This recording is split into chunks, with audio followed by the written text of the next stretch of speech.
Welcome to the Half Done Hobbyist. Today I'm going to be showing you how I painted my Ulfenwatch from Cursed City. This tutorial is solely dedicated to getting these models on the tabletop. There's no point in having a few nicely painted models and the rest of the box goes unpainted. I know, I've got experience of this. I don't think I've ever painted a full Games Workshop box set. So this is the time. So if you want to join me on this journey, come inside and have a look.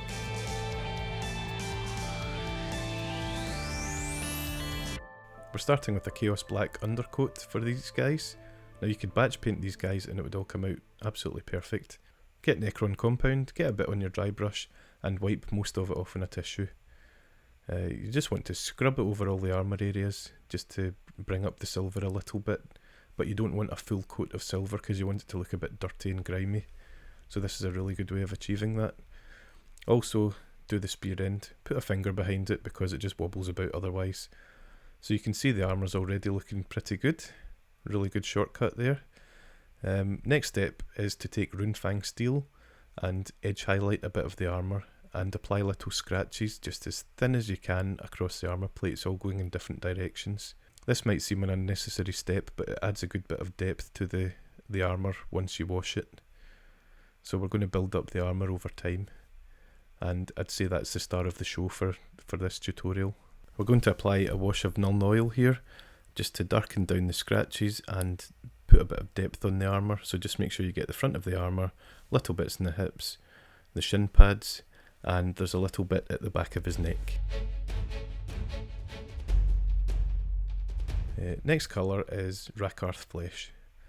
Rakarth is also an important part, because we're doing the bones, we're doing the shield handhold, we're doing the spear, and we're doing the straps on the back of the skeleton. So you're wanting 2 coats of this colour. Just try to get it as strong as possible, especially on the bone areas. For the shaft of the spear and the leather bits and the handhold on the shield, it's not quite so necessary. Definitely make sure your bone is looking solid. So take your time, and it's starting to take shape already.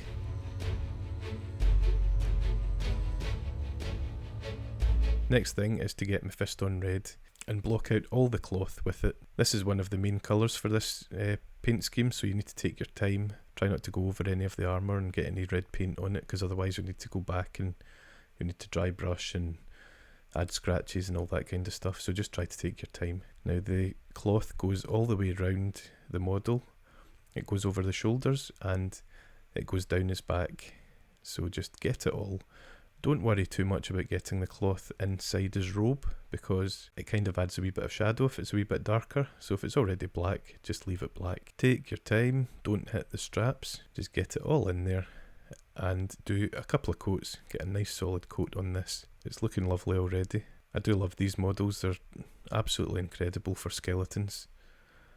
We've got a couple of different types of them as well. We've got ones with helmets, ones without, ones with swords. The shields look really cool. I'm a big fan of these ones, so it's good to have them all painted for the tabletop. And there we go, that's us doing well already. He's looking fantastic. Not fantastic, but he will. Now we're taking Runelord Brass and putting it inside the shield, and all round the rim.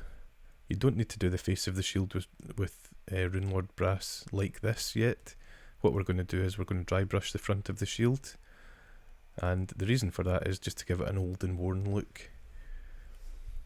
So just go around the edges, then grab your dry brush, wipe most of it off, and then just scrub it over the pattern on the shield.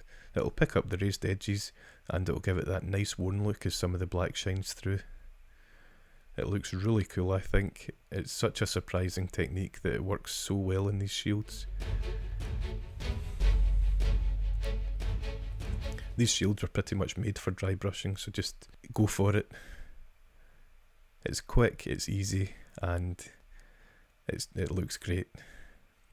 Next thing, take Lead Belcher, do the spike in the shield and the little hoop round his hand. Not all the skeletons have the hoops, but if they do, just stick a bit of Lead Belcher on it. Also paint the chainmail Lead Belcher as well. Some of the helmets have chainmail on them, so if you're painting a helmeted guy, paint the chainmail Lead Belcher. Next thing is to use Wildwood on the haft of the spear and the grip on the shield and also on the straps on the back of them.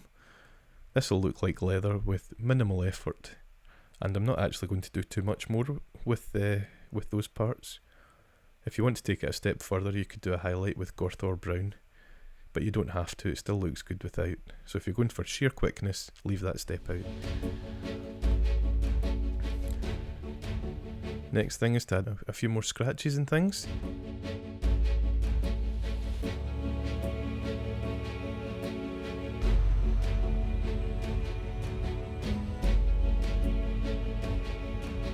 Now this is a fun stage.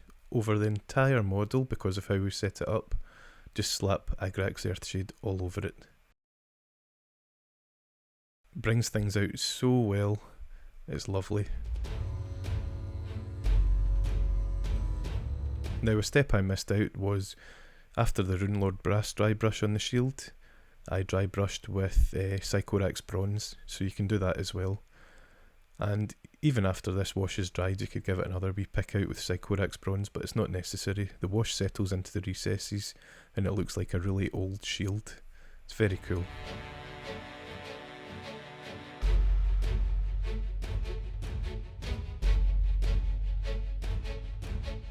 Next thing for the robes, we grab Evil Sun's Scarlet and start highlighting all the folds.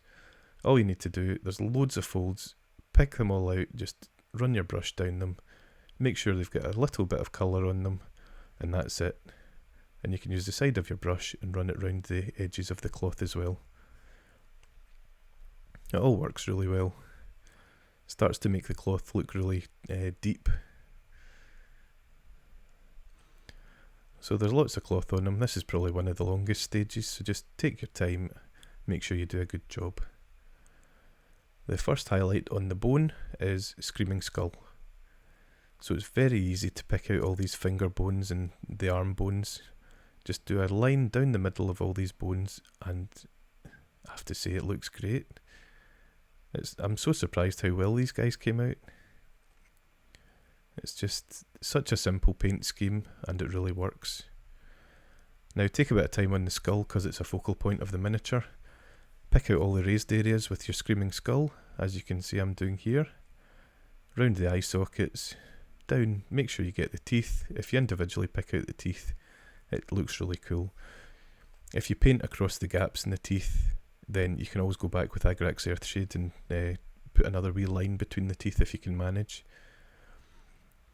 For the top of the skull, it's a bit trickier, so get your Screaming Skull and thin it down a little bit, well quite a lot, and you pull it from the front of the skull to the top of it just so that the bright paint settles on the top of the dome, and then you pull from the bottom of the skull up onto the top of the skull and the paint settles there as well. Once you've done all the bone, we're actually doing really well and we're nearly there, believe it or not.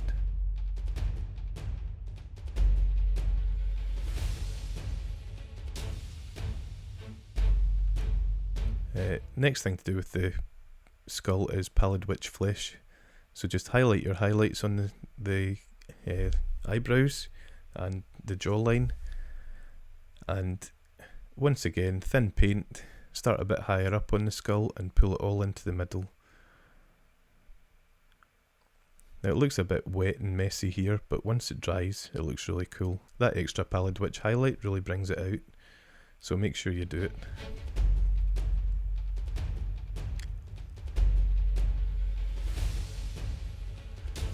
So what we're looking for is light at the top of the skull, and this does a really good job of it. If you want to get fancy, you can mix Screaming Skull and Pallid Witch Flesh, and mix the border between the Screaming Skull and the Pallid Witch Flesh. Just while the Pallid Witch Flesh is still wet, do a bit of Screaming Skull and Pallid Witch Flesh mix from here up to here, and it'll mix it in and blend it round a wee bit, but that's a wee bit more advanced. Now back to the armour, pick out the edges of the armour with Runefang Steel and do a few wee micro scratches on it again, and this will give a really good depth because you're doing it upon the wash that has already gone over your previous scratches. Then go back round the model and see if you've missed anything. I obviously missed these bones, so I'm just highlighting with Screaming Skull and Pallid Witch Flesh again.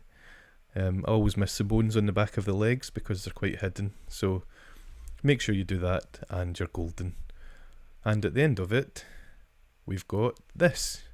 I'm sure you'll agree it's not the best paint job in the world, but it looks really effective on the tabletop and I'm actually very proud of it. And for once I get the feeling I might actually finish a box set. So I'm very happy with it. If you got value from this video, please like and subscribe. I will obviously be taking a bit more time over the heroes and the big villains, but for the rank and file guys, this is absolutely perfect. Done is better than perfection in this case. That's it for this one. On to the next one, and I shall see you soon. Thanks for watching.